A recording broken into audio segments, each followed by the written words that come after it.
मरने के बाद जब मेरी आंख खुली तो मैं किसी स्वर्ग में नहीं बल्कि एक खूबसूरत औरत की बाहों में था। उसकी गर्म सांसें मेरे चेहरे को छू रही थीं। उसकी उंगलियां मेरे बालों में धीरे धीरे थिर रही थीं और मैं समझ ही नहीं पा रहा था कि यह सपना है, जाल है या मेरी दूसरी जिंदगी की शुरुआत। तभी वो भी जाग गईं, प्यार से मेरे गाल पर किस किया और फिर मेरे सामने ही कपड़े बदलने लगीं। उनकी गोरी और गुलाबी पीठ देखकर मैं शर्म से लाल हो गया और तुरंत आंखें बंद करके बाथरूम की तरफ भागा। वहां अपने चेहरे पर ठंडा पानी छिड़क कर मैंने खुद को संभाला। ये सब 3 दिन पहले की उस बरसाती रात की वजह से हुआ था। मेरा पुनर्जन्म हुआ था और मैं एक बेघर छोटा बच्चा बन गया था। मगर मेरे साथ एक और चीज ने जन्म लिया था, एक खतरनाक ताकत, एक ऐसी रहस्यमयी शक्ति जो किसी भी औरत को मेरी तरफ पागलों की तरह खींच सकती थी। उस रात बारिश में भीगा मैं सड़क किनारे कांप रहा था।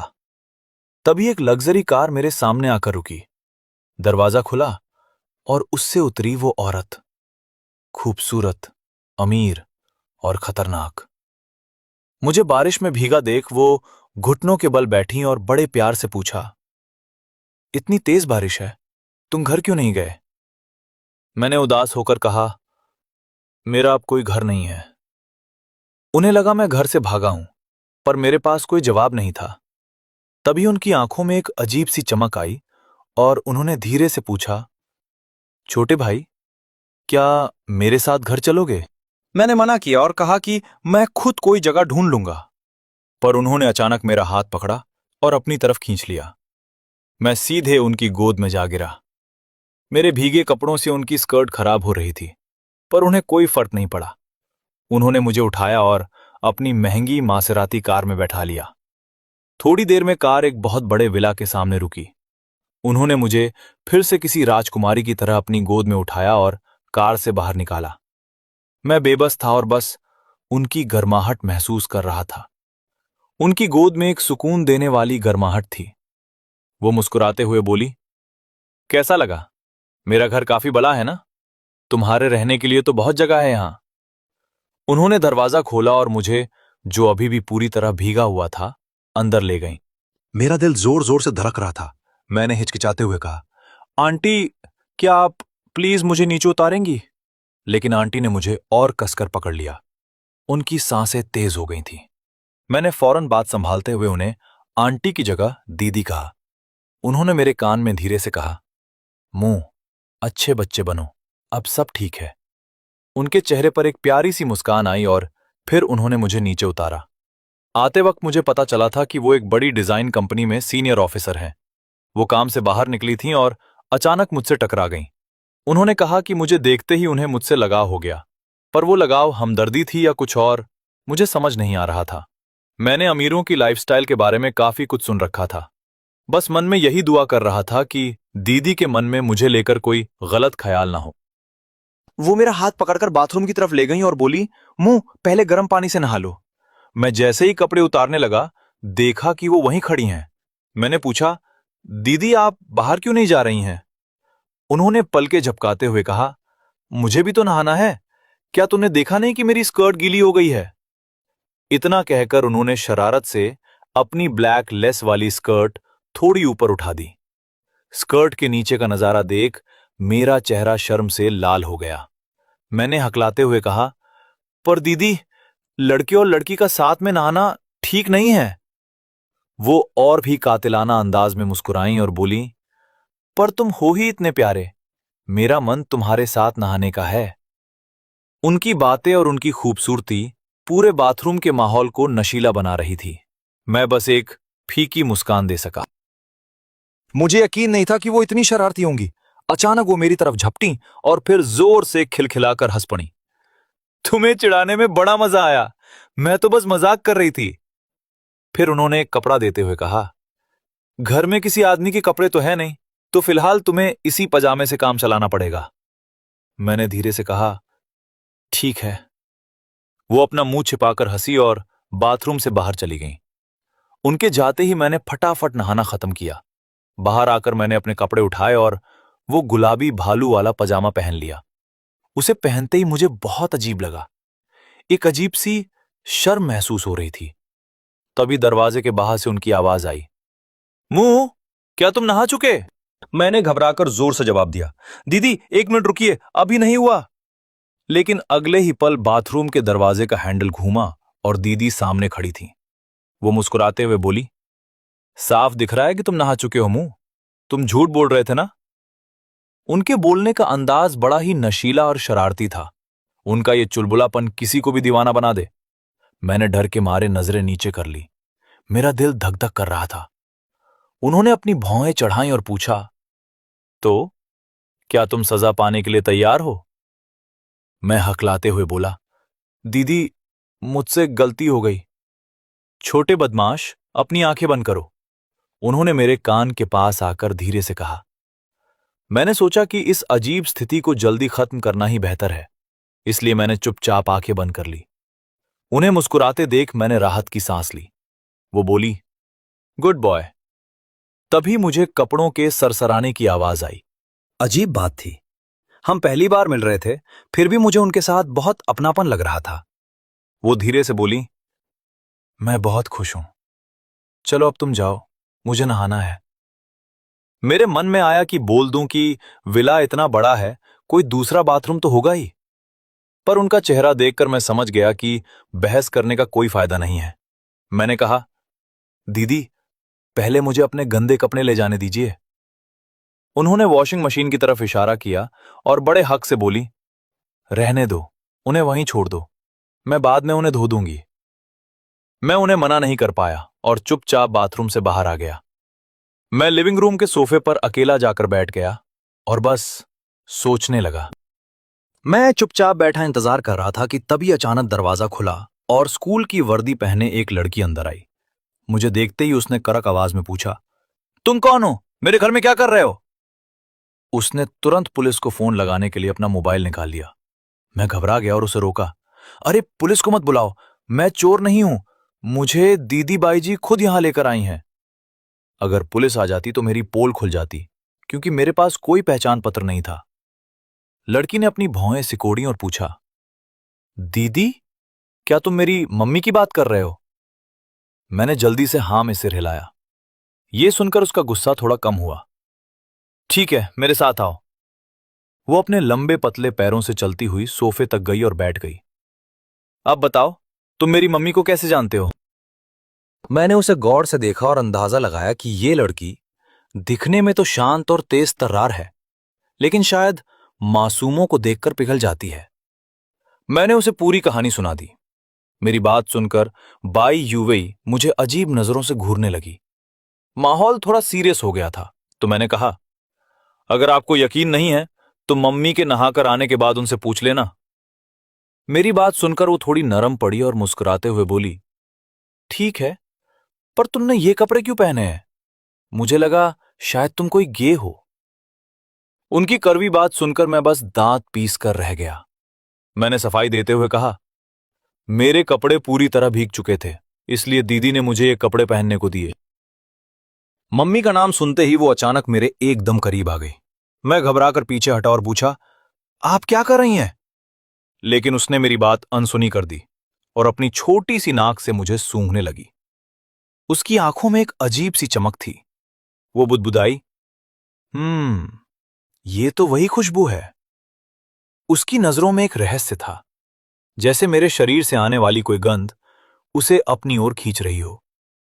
मुझे समझ नहीं आ रहा था कि उसके दिमाग में क्या चल रहा है। मेरा मन कर रहा था कि बस यहां से भाग जाऊं। मैंने बेबसी से पूछा, इसमें क्या बुराई है? आप ऐसे क्यों देख रही हैं? पर मेरी बात पूरी होने से पहले ही मेरा बैलेंस बिगड़ा और मैं सोफे पर गिर पड़ा। पलक झपकते ही युवे ने मुझे सोफे पर दबोच लिया और मेरे सिर के दोनों तरफ हाथ रखकर झुक गई। उसकी तीखी नजरें मुझ पर टिकी थीं। सच बताओ, ये पजामा किसका है? उसने पूछा। मेरा चेहरा शर्म से लाल हो गया। मैं हकलाते हुए बोला, मुझे नहीं पता। उसने ताना मारते हुए कहा, क्यों, क्या तुम्हें बुरा लग रहा है? मैंने कहा, नहीं, बस थोड़ी शर्मिंदगी महसूस हो रही है। वो बहस मुझे सदियों जैसी लगी। वो शरारती मुस्कान के साथ और करीब आई और बोली, क्या चाहती हो? कि मैं तुम्हें छोड़ दूं? अपनी मां के मुकाबले यूवेई का फिगर काफी दुबला था। मैं बस किसी भी तरह उससे पीछा छुड़ाना चाहता था। उसने शर्त रखी, तो मुझे दीदी बोलो, तभी छोड़ूंगी। मैं हिचकिचाया, पर यह ठीक नहीं है। मेरा दिमाग घूम गया था। मैं उसकी मम्मी को दीदी कहता था और अब इसे भी दीदी बोलना पड़ेगा। पूरा फैमिली ट्री ही गड़बड़ हो गया था। उसने दबंगई से आदेश दिया, अभी बोलो, और मुझे और कसकर दबा दिया। सच में मां बेटी दोनों एक जैसी थीं। मेरे पास कोई रास्ता नहीं था, तो मैंने धीमे से कहा, दीदी। ये सुनते ही उसके चेहरे पर पहली बार एक असली मुस्कान आई। तभी बाथरूम का दरवाजा जोर से खुला और मम्मी बाहर आईं। अपनी बेटी को मेरे ऊपर इस तरह चढ़ा हुआ देखकर उनका चेहरा गुस्से से लाल हो गया, लेकिन यूवे टस से मस नहीं हुई। मम्मी चिल्लाईं, यूवे हटो वहां से, तुम गे को परेशान कर रही हो, उसे अच्छा नहीं लग रहा होगा। यूवे ने पलटकर कहा, मम्मी, क्या आप चाहती हैं कि मैं इसे छोड़ दूं? आप तो इसे डरा रही हैं। मां बेटी की इस लड़ाई के बीच मैं नीचे दबा हुआ बहुत अजीब महसूस कर रहा था। आखिरकार यूवे शांत हुई और पीछे हटी। मम्मी ने पूछा, यूवे, तुम्हें गे में इतनी दिलचस्पी क्यों हो रही है? एक मां होने के नाते वो जानती थी कि उनकी बेटी बहुत रिजर्व रहती है। वो किसी से जल्दी घुलती मिलती नहीं है, और किसी लड़के के साथ इतनी करीबी तो दूर की बात थी। यूए की नजरें मुझ पर ही टिकी थी, जैसे वो कहना चाह रही हो, मम्मी, क्या आपको कोई फर्क नहीं पड़ता? आपने इसे यहां कैसे रहने दिया? यूए बोली, मम्मी, आपका ये भाई मेरे पुराने पजामे पहने हुए है। मम्मी ने कहा, ये तो बस अभी के लिए है, मैं कल इसे नए कपड़े दिला दूंगी। यूए ने फिर चुटकी ली, मैं तो बस इसलिए पूछ रही थी क्योंकि इस लड़के से एक ऐसी खुशबू आ रही है जिसने मुझे अपनी तरफ खींच लिया। मुझसे ये सब और नहीं सुना गया, तो मैंने उस अजीब बातचीत को वहीं रोक दिया। मैंने सोचा कि बात को इतना उलझाने की जरूरत नहीं है, बस सुबह होने का इंतजार करता हूं। मैंने उनसे कहा, मैं अपनी मर्जी से जा रहा हूं, मैं आप लोगों को और परेशान नहीं करना चाहता।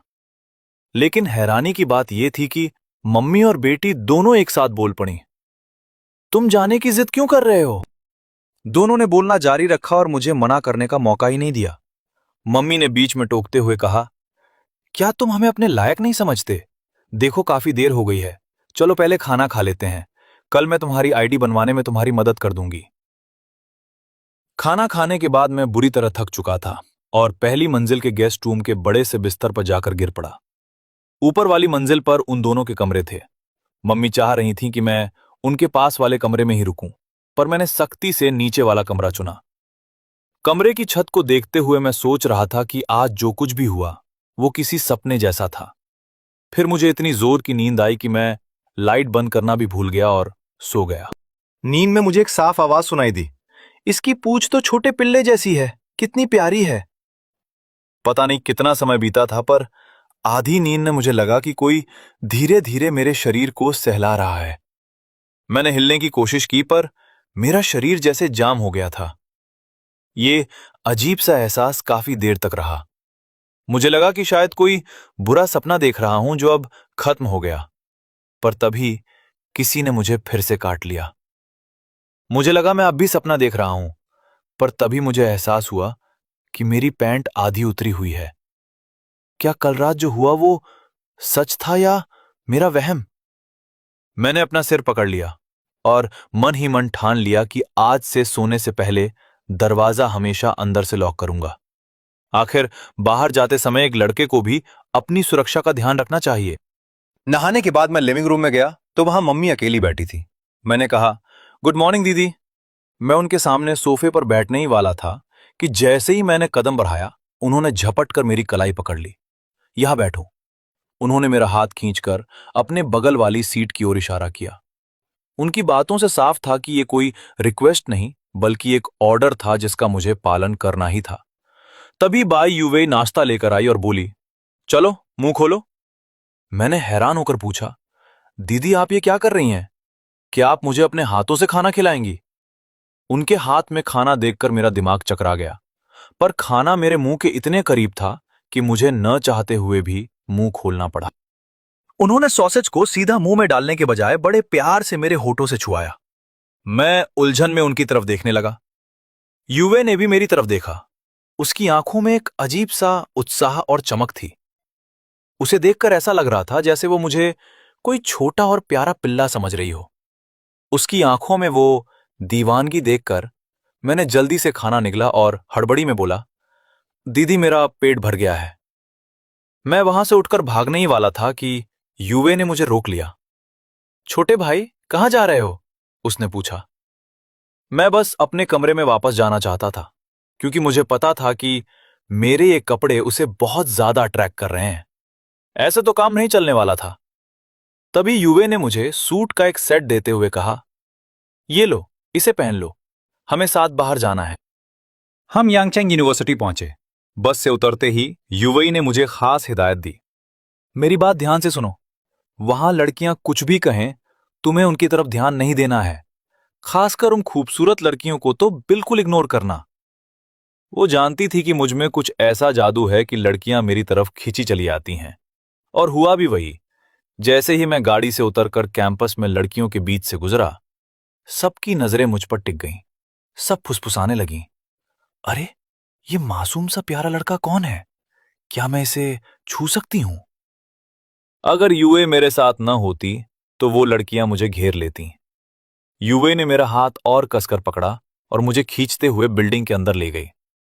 मुझे लगा जैसे मेरी जान बची। वो यहां अपनी किसी सहेली से मिलने आई थी। जैसे ही हम कमरे के अंदर पहुंचे, मैंने युवे की नजरों का पीछा किया और देखा कि